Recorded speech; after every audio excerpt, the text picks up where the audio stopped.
On n'est pas omnibilé par ça et c'est pas une obsession. Arrivera ce qui arrivera, dit en substance Erwan Balanan, un fatalisme qui repose sur une quasi-certitude. Si une motion de censure venait à être votée, alors Emmanuel Macron dissoudrait l'Assemblée nationale. Et c'est bien ce qui fait trembler les députés LR. Pendant le débat sur l'immigration, le parti a commandé un sondage confidentiel à l'Institut Ipsos. L'objectif était d'évaluer les risques en cas de dissolution après l'adoption d'une motion de censure. Un vrai séisme électoral. Le Rassemblement national, 88 députés aujourd'hui, aurait obtenu entre 243 et 305 sièges. Pour mémoire, la majorité absolue est à 289 sièges.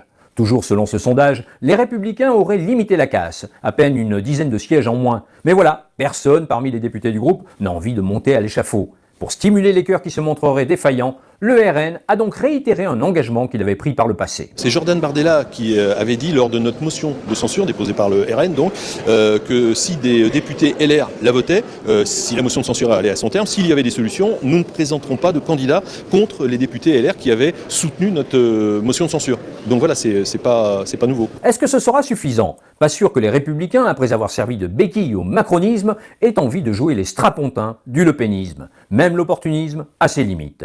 Éric Ciotti s'est pris au piège tout seul. Les lignes rouges qu'il a fixées vont être franchies par l'exécutif. S'il ne réagit pas, c'est la fin de LR. Et s'il tient parole, il se condamne, lui et ses amis, à jouer la 5e roue du carrosse de Marine Le Pen. L'horizon de 2027 s'annonce un tantinet bouché.